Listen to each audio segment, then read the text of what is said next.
In 2014, I quit my service business. And here in the 2024, it still did over $4 million without me. Most business owners, they never get to retire from operations. Why? Was when you do, you're either burn out, you sell too early, you make no money, or worse, when you retire, you sell it for either nothing and you just let the business dissolve. And so if you want out of the day-to-day, but still want to get paid like me, this video is your blueprint. How to quit your business and still get paid. I'll walk you through the 9 building blocks that help me get out and stay out without losing a dime. I'll tell you the 3 also biggest mistakes I made after I transitioned that almost put me in bankruptcy, but I was able to make it out. But I want to make sure you don't make those same mistakes. So why can't business owners walk away and step away? Well, number one, you're probably the bottleneck. You don't know how to delegate. Your systems aren't there enough. You don't know how to lead people correctly to where they're leading everybody. You have the fear of revenue decline. But freedom starts, let me tell you right now, when you're not in the business anymore. So retire from operations without losing control or cash flow with these 9 steps. So here we go. Step number 1. You need a general manager. You need one that can lead, manage, and are accountable for all the results. His traits are leadership ability, financial literacy, and decision maker. And he's got to obviously know your niche a little bit too. So you need to get out of the way. Let them own the numbers and the team. And your job is to mentor, don't manage. Step 2, build a call center. And so it's really step 2 and 2.5, and have a sales manager. So it's the call center is really about having managers. You got to have a manager to build the call center. You got to have a sales manager to really drive the revenue. And these 2 people should actually work together. I mean, this is where a lot of misconceptions are. They have to work together, because what is the first thing that happens in a call center? That's the first contact after the marketing works, when the leads call you. Your clients call them first. So they got to get in a selling mindset. So they need scripting. You need to start tracking dashboards. You need sales accountability, because they're going to be selling on the phone. Then you need a sales manager who's going to hone in sales processes and all this stuff, which is coming in one of our next processes. You need someone that can manage it, hone it, own it, track it, and do it. So you need that bad. Step 3, document scalable sales process, like we already started. So you need a repeatable written process from first call to closed deal. Okay, includes rebuttals, pricing strategy, follow-up systems. Train it, track it, and tweak it. No more personality-based sales. It's all proven systems, and you can develop it with your top sales guy, with you. Just develop this, try and error with the call center on their scripting. All this is documented so that these are really happening in real time. So they're living documents. So number 6, know your numbers. Overheard, overdone. But probably the biggest thing you can do to grow your business. You need to know your numbers. It takes the decision making and makes it so easy, takes the emotion out of it, and gives you real data to know if something's good or bad. I mean, when it comes to just letting go of an employee, all you have to do is look at the numbers. And then you just got to make a rational decision and make it happen. And you got to go get the gump to let them go, or figure out what to do. So, you can't quit you can't quit what you don't understand. So you must know the numbers. Key metrics: gross profit, average ticket, labor percentage versus revenue, cash reserves, weekly reports to your general manager and to you for a first. So right now you need to see the numbers every week. And then once you do exit the company, you still need to get them until you get to a certain point where I just put myself, after 11 years now, put myself on monthly reports. I no longer track the weeklies. I don't care. So not that I don't care, I just don't need to see that anymore. And you need to get clarity without babysitting.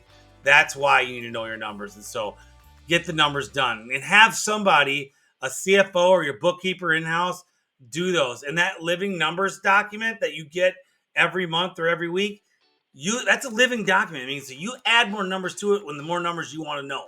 Like marketing numbers, you want to know where your marketing sources are coming from. How much revenue are you spending, or not revenue, how much ad spend are you doing versus how many leads you're getting. You start tracking the ROAS, return on investment, on ad spend. So, I mean, that's very big to know. And so step 5, operational SOPs. From how to schedule, install, upsell to invoice, write it down. Now, boring book work, right? Have it on a computer, have a different, have a program online that does your whole business. We're paperless at my service company. There is no paper ever done. It's at all. Everything is done online. All their in-house paperwork when they onboard, everything, their W-2, their I-9s, that's all done in a program. It is not, no pen is necessary. They use their finger to write. And so, but this is how McDonald's scales. You know, 2 all beef patty, blah, blah, blah, right? And so that is exactly what it's written down. It's trained, but it's always something to come back to if you need to go pull out a piece of paper, or in my case, pull out the file, and then everybody goes over it. So you got to have something to do it with. So you just got to start doing that. And by the way, you can use ChatGPT. So here's a little tidbit. Use ChatGPT to write your SOPs. Just, you got to prompt it what it is, tell them, and it's going to start to know your company. So there's other stuff you need to know. And part of my training, if you ever come work with me, is I show you how to use ChatGPT where it'll blow your mind. So make it easy to train new people and scale without chaos. That is the biggest thing about SOPs. Number 6, culture and leadership development. So this is for you too. Like right now, who you are, probably who you were 10, 15 years ago, you're way better. You're probably a better leader now. You know what? You never can stop growing being a leader. And with the times are changing, you know, you go from Generation X to, you know, to all these millennials to whatever they're calling everybody now. You know, you have to learn how to lead these people because people are changing as they get older and younger.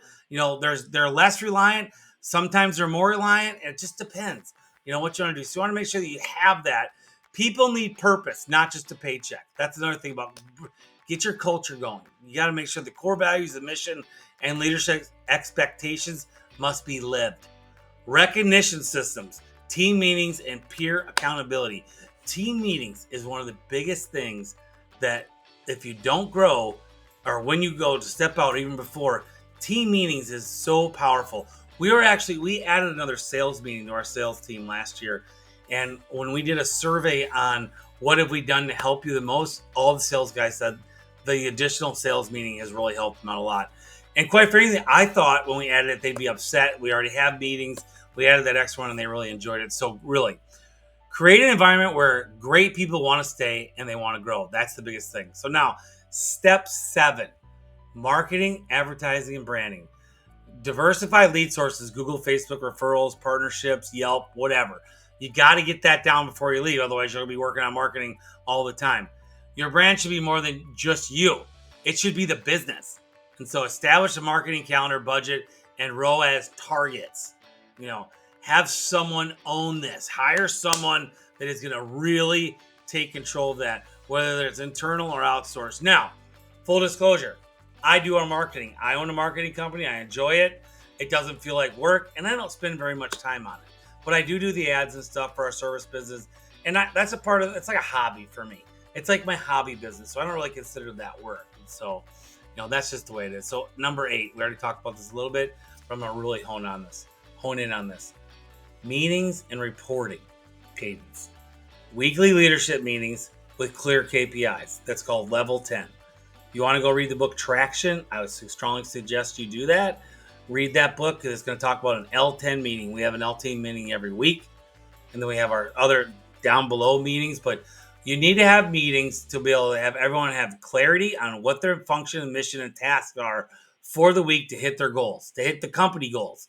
That's how you start elevating. So you have to build that before you leave. And then they have to maintain it after you leave. That's a big thing. So in your reporting, you want to know about these meetings, and now you're almost asking for a summary for the meetings. So when you first start. So use scorecard system like EOS, that's what the L10 meeting is, to keep everything on track. And so no decisions should require you. That's a big statement. So that's somewhere where you got to get to. And then you review, advise, and no longer run the show. So how do you exit your operations plan? What's the deal? Well, first, start with not working on Fridays. That's what I did. I stopped. I pulled back. I brought my general manager who was on the field, who was hired to be the general manager, but he needed 2 or 3 years. He worked, I think, 3 years before we put him in that position. and he would be my general manager when I left on vacations back when I was running the business. But now pull back. So this guy comes in and runs the show out of the field on Fridays for you. And then I took off Mondays. So I wasn't working Monday and I wasn't working Friday. He was doing that. And then for 3 months when I finally was going to retire, so October 1st, we brought him in to mirror me for 3 months. And December 31st, I handed him the keys and I walked away. So, but that's how it started. So test the systems before fully unplugged, before you quit. Make sure everything is in its place and working, and make sure you tweak it if it's not. And have quarterly reviews to measure the success of tweaking gaps. So that's really what you want to do. That's what I was talking about earlier. An optional, install fractional oversight. Really big. COO, fractional CO consultant. We actually brought a fractional CFO in for a couple, about 6 months a few years ago. And it really was a big thing. So that's my thoughts, and that's my playbook on how I exited my business. I got all of those 9 steps. In fact, now let's talk about the mistakes I made. The big mistakes. Number 1, I didn't continue to manage the managers every week. I just kind of let it go. Numbers were good, kind of let it come there, and they went awry. They started to drift a little bit, so I had to start having a meeting every week. And I also send out emails and texts. And so that was very important. So make sure you don't just quit and go away off of blue yonder. I mean, what's an hour to 2 hours a week? I mean, you went from working 40 to 80 hours a week to now you're working 1 to 2. That's really all it takes. And so my next mistake, I did hire within, and that really worked out for me to double the business. But then it starts to get to the point where no more hiring within. We're at 5 million now almost, and we have to start finding people. Like we just found a sales manager who ran a $100 million company, a sales department that did 100 million, 100 sales techs underneath them. So we found people that were better skilled and had bigger levels than what we ever had. So that was big. So at first you can hire within, but then you can start outsourcing and finding better people that have been there that you don't have to be there. So and then the last one, I didn't save up enough money. I was profiting too much and taking the money, living very comfortably. I was saving, and then I finally had to put the brakes on that, and I had to start saving, start giving the company more money, which how I did that is actually just increase the sales and actually was able to scale back a little bit on marketing. So I actually didn't make any less money. We just increased the revenue. So you got to do something. So here's what I want to talk about. Do you know how a bamboo grows? Bamboo, how it grows and what it is. Bamboo grows 5 years down before it penetrates the topsoil and comes up and to see fresh air. Why? I don't know why, but you know what happens? After that, it grows 2 inches an hour, 4 foot a day. And it does that until you know how tall it goes. That's how fast it goes. So 5 years going down and then 2 inches a day or 2 inches an hour going up. That's like you in your business. You've got to lay the groundwork and be patient and get it right, going deep, getting everything really honed in, and then you get to leave and you get to watch that engine work. It's so awesome. It's so sweet. That day you give the keys, boy, it's as big as your first child's birth when you're in there. I mean, it really is exciting. So, okay, so let's recap. You need GM, you need sales managers and call center managers, and there's other managers you might need, but SOPs, numbers, culture, marketing, meetings, exit plan. And so you don't need to sell the business to be free. Biggest thing is another alternative I'm offering you here that you can literally quit the business while it's still scaling. Build a business that pays you whether you show up or not.